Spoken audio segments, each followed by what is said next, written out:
Prajem vám Boží pokoj. A dnes som si pripravil zamyslenie o tom, kto je Duch Svätý. Či je to osoba, alebo je to len nejaká sila. A najprv by som chcel začať modlitbou. Nebeský Otče, prosím, požehnaj každého, kto bude počúvať dnešné zamyslenie. Prosím ťa, Otče, daj, aby sme mohli uspokojiť každé srdcia Tvojim slovom. Daj nám, Pane, tie správne slova. A prosím ťa, Otče, rozbij tie múry tvrdohlavosti, ktoré obklopujú myseľ tejto témy, čo sa týka Ducha Svätého. V Ježišovom mene ťa o to prosím. Amen. Čiže otvorme si Matúš 12. kapitolu. Budeme čítať 31. a 32. verš. Preto vám hovorím, každý hriech a rúhanie bude ľuďom odpustené, ale rúhanie proti duchu nebude odpustené. A kto by povedal slovo proti synovi človeka, tomu bude odpustené. Kto by však hovoril proti Duchu Svätému, tomu nebude odpustené. Ani v tomto veku, ani v budúcom. Čo tu hovorí Pán Ježiš? Rúhanie proti Duchu Svätému nebude odpustené. Hovorí to Pán Ježiš v 32. verši. Kto je syn človeka? Ježiš. On sám hovorí. Môžete hovoriť proti mne, bude vám odpustené. Takže 31. a 32. verši sú dve bytosti. Kto sú tí dvaja? Ježiš a Duch. Pán Ježiš hovorí, môžete sa mi rúhať. Je tu odpustenie. Ale rúhanie proti Duchu Svätému nebude odpustenie. Čo Pán Ježiš hovorí o Duchu Svätom? Že Duch Svätý existuje. A teraz si otvorme Evanjelium podľa Lukáša, 4. kapitola, 18. verš. Duch Pána je nado mnou, lebo ma pomázal zvestovať chudobným evanjelium a uzdravovať skrušených srdcom.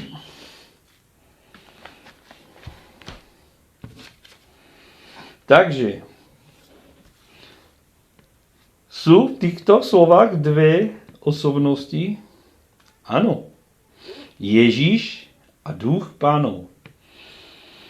Čo čítame ďalej? Lebo ma pomázal, mohol sa Pán Ježiš pomazať sám? Takže kňaz, sudca alebo prorok, oni sa nemohli sami pomazať. Museli byť pomazaní niekým iným. Pán Ježiš hovorí, Duch Pána je nado mnou, lebo ma pomazal zvestovať chudobným evanjelium. Rozumieme tomu? Otvorme si Skutky apoštolov 10.38. Viete o Ježišovi z Nazareta, ako ho Boh pomázal Duchom Svätým a mocou. Takže chodil, dobre robil a liečil všetkých diablom utlačaných. Pretože Boh bol s ním. Ale majme na pamäti, čo Pán Ježiš povedal u Lukáša 4.18. Duch Pána je nado mnou, lebo ma pomázal. Takže Skutky 10.38. Jak Boh pomazal Ježíša z Nazareta? Duchom Svätým. Takže vieme, Ježíš bol pomazaný. A nástroj, ktorý Boh Otec použil, je Duch Svätý. Ako to čítame? Boh pomazal Krista skrze koho? Skrze Ducha Svätého. Takže Duch Svätý je aktívny. Aktívny prostriedkom pomazania. Čítame to tak, alebo nie? A teraz si otvorme list Hebrejom, 5. kapitola, od 1. po 5. verš. Každý veľkňaz, vybraný spomedzi ľudí, býva ustanovený ako zástupca ľudí pred Bohom, aby prinášal dary a obety za hriechy. Pretože môže spolucítiť s nevedomými a blúdiacimi. Keďže aj sám podlieha slabosti. A preto musí prinášať obety tak za hriechy ľudí, ako aj za seba. A túto hodnosť si nikto nemôže vziať len ako povolá Boh, ako Arona. Všimnime si, že každý veľkňaz vybraný spomedzi ľudí býva ustanovený ako zástupca ľudí. Nie je ustanovený sám, ale niekým iným. A o kom teraz hovoríme? O veľkňazovi. Čo čítame vo 4. verši? A túto hodnosť si nikto nemôže vziať sám, len ako povolá Boh, ako Arona. Človek nežiada o to, aby sa stal veľkňazom. Je vybraný Bohom. Nikto si túto česť neberie na seba, ale musí ho povolať Boh ako Arona. Niekto sa volal Áron. A Áron sa nepovolal sám. Áron bol veľkňaz, ktorý zastupoval Ježiša Krista. A teraz je Kristus veľkňaz. Pýtam sa, pomazal sám seba? Nie? A kto to urobí? Kto to urobil? Otec skrze Ducha Svätého. Teraz si prečítajme 5. verš s Hebrejom 5. kapitoly. Veď ani Kristus sa neoslavil sám, keď sa stal veľkňazom, ale oslavil ho ten, čo mu povedal. Pán Ježiš sa nepovolal sám za veľkňaza. Keď Mojžiš pomazal Arona za veľkňaza, čo použil? Olej. Olej predstavuje Ducha Svätého. Takže Boh použil Ducha Svätého, aby pomazal koho? Ježiša Krista. Ako veľkňaza. Chápeme tomu? Ježiša na zemi pomazaním Ducha Svätého. Pán Ježiš nemohol učiniť za veľkňaza samého seba. Musel ho pomazať niekto iný. Moc pomazania Duch Svätý. Autorita pomazania Otec Boh. Takže autorita Otec, moc Duch Svätý. Pomazaný Kristus. Ale tu musí byť niečo viac ako Kristus. Teraz si otvorme Evanjelium Jána, 13. kapitola, 16. verš. Amen, amen, hovorím vám. Sluha nie je väčší ako jeho pán. Ani posol nie je väčší ako ten, kto ho poslal. Takže Otec, takže ten, ktorý bol poslaný, a ten, ktorý ho poslal. Kto má väčšiu autoritu? Ten, kto posiela. A čo nám hovorí tento verš? A toto je život večný, aby poznali teba, samého pravého Boha a Ježíša Krista, ktorého si poslal. To si môžeme prečítať Evangelium 17. kapitole v 3. verši. Takže kto poslal Krista? Kto má väčšiu autoritu? Máme tu dve osoby. Otec poslal syna. Je to tak? Teraz si otvorme Evangelium Jana 14:26. No tešiteľ, Duch Svätý, ktorého pošle Otec v mojom mene, ten vás naučí všetko. A pripomenie vám všetko, čo som vám hovoril. Podľa tohto verša, kto posiela Ducha Svätého? Otec. A kto je potom to meno? Je to Ježiš. Otvorme si Ján 15:26. Keď príde tešiteľ, ktorého vám ja pošlem od Otca, ten bude vydávať o mne svedectvo. Takže Ján 14:26 čítame, že Otec posiela Ducha Svätého. V 15. kapitole 26. verši čítame, že Ježiš posiela Ducha. A v 13. kapitole, v 16. verši Evangelium podľa Jana čítame, že tento posiela je väčší ako ten, kto poslal. Takže Otec môže poslať Ducha. Syn môže poslať Ducha.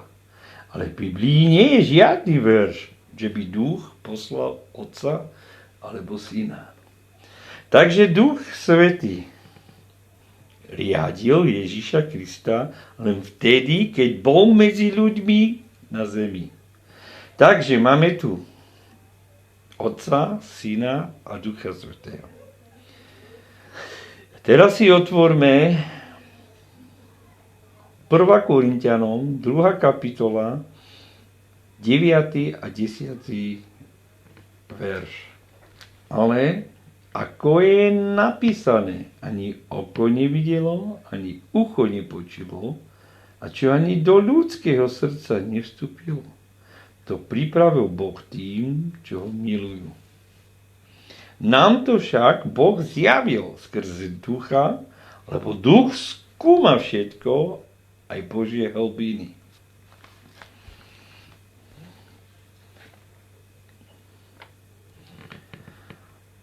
Boh má prostredníka. Slúži Bohu. Ktorý slúži Bohu, Ducha. A Duch skúma, to znamená, môže vysvetliť všetky veci, aj Božie hlbiny. Nepovrchné, ale hlboké Božie veci. Prečítajme si 11. verš z 1. Korinťanom z 2. kapitoly. Veď kto z ľudí vie, čo je v človeku, ak nie duch človeka, ktorý je v ňom? Tak ani Božie veci nepozná nikto, len Boží duch.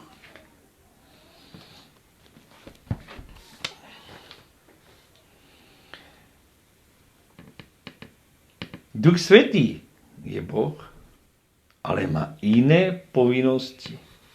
Otvorme si Matúš 11:27. Všetko mi odovzdal môj Otec. Nikto nepozná Syna, iba Otec. Ani Otca nepozná nikto, iba Syn. A ten, komu to chce Syn zjaviť.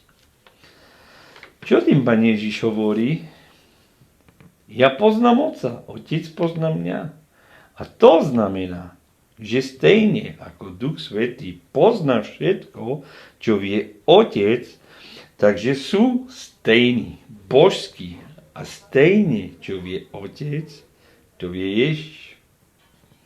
Ale majú rôzne zodpovednosti. Otec môže poslať Ducha. Otec posiela Ježiša. Ale Ježiš Otca nikde neposiela. Ani Duch Svätý neposiela Otca nikde. Ani Duch Svätý vo svojom božstve neposiela Ježiša nikde. Lebo Duch Svätý riadil Ježiša Krista, keď bol na zemi medzi ľuďmi. Takže Duch Svätý je osoba stejne ako Boh a Syn. A máme tu krst Ježiša Krista. Kde bol Kristus? Vo vode.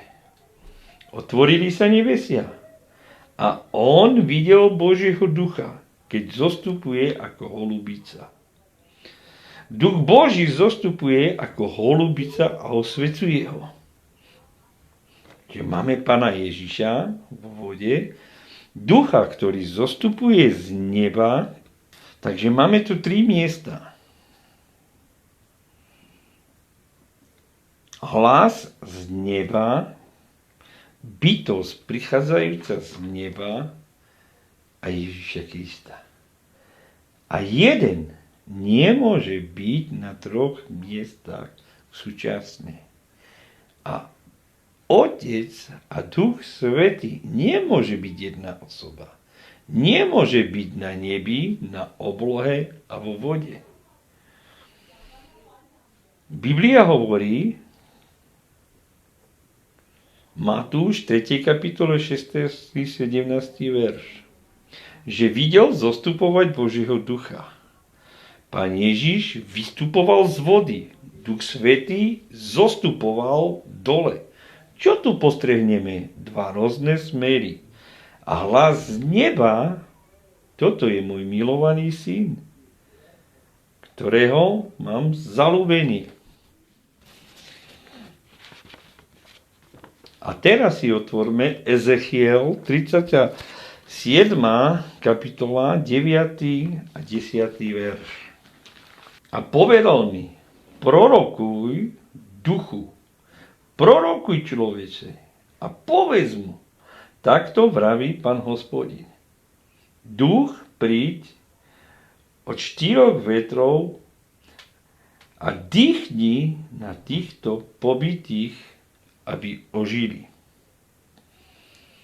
Keď som prorokoval, ako mi prikázal, vošiel do nich duch, ožili a postavili sa na nohy. Bol to veľmi veľký húf. Takže,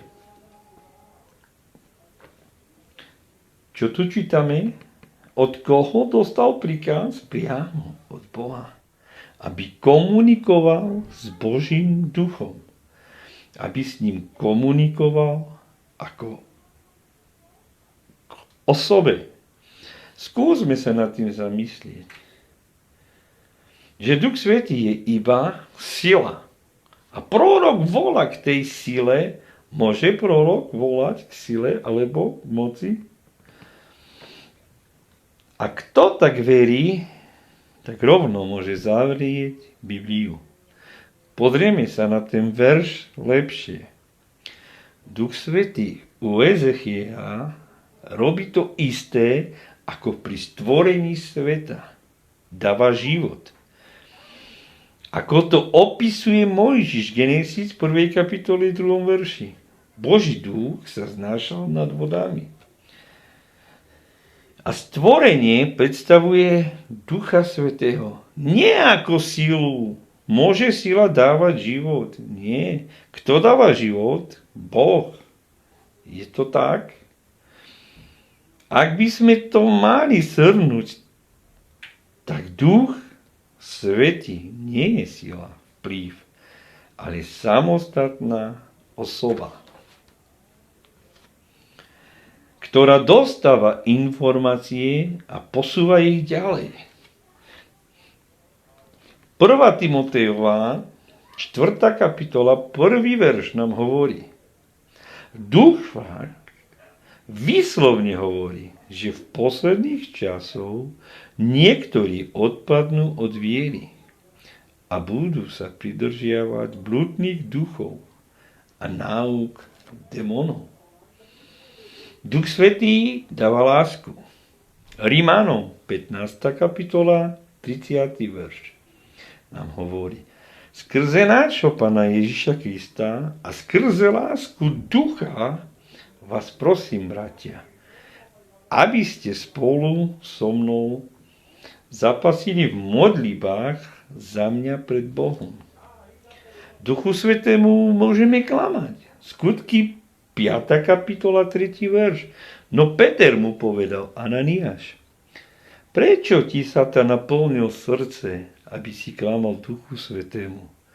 Ale odložil si z peniazy za predané pole.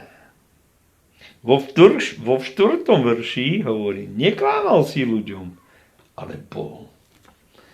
Duch Svätý je na mnohých miestach označovaný ako Duch Boží. A to znamená, že má božskú prirodzenosť. Duch Svätý je večný. Hebrejom alebo Židom 9.14. O to viac krv Krista, ktorý mocou večného ducha sám seba priniesol Bohu ako nepoškvrnenú osobu, očistí nám svedomie od mŕtvych skutkov, aby sme mohli slúžiť živému Bohu. Takže Žalm 139.7 hovorí, kam by som odišiel pred tvojim duchom? Kam by som utekal pred tvojou tvárou? Izaiáš 40. kapitola 13.14. verš hovorí, kto obsiahol ducha Hospodína a kto ho svojou radou poučal? S kým sa radil? Kto ho poučal? Kto ho učil ceste práva? Kto mu dával vedomosti a dal mu spoznať cestu chápania? Izaiáš tu hovorí jasne o Božom duchu ako o osobe, ktorá má najväčšie možné poznanie. Job 33, 4. verš. Duch Boží ma utvoril a dých všemohúceho mi dáva život. Takže, bratia a sestry, to, čo konáme proti Duchu Svätému, tak to konáme proti Bohu. Ako by sa jednalo o jednu a tú istú osobu. A na záver, spojiť sa s tými, ktorí neveria v Ducha Svätého, znamená postaviť sa na zlú pôdu. Zarmútenie Svätého Ducha znamená stratiť ho, jeho ochranu. Čo znamená stratiť Ducha Svätého? Zarmútiť ho. Efežanom 4.30. Nezarmújte Svätého Božieho Ducha, ktorého pečať nosíte na deň vykúpenia. A keď niekto o niečom pochybuje, tak nie o Duchu Svätom. Lebo Pán Ježiš hovorí, kto sa rúha proti Duchu Svätému, tomu nebude odpustený. Ani v tomto veku, ani v budúcom.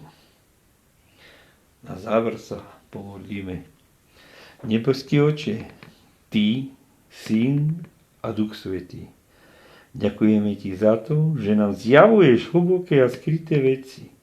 Ďakujeme Ti, Duchu Svätý, že Ty si autorom Svätého písma. A preto sú evanjelia presné a dokonalé. Ďakujem Ti, Duchu Svätý, za všetko. A to v mene nášho Pána Ježiša Krista.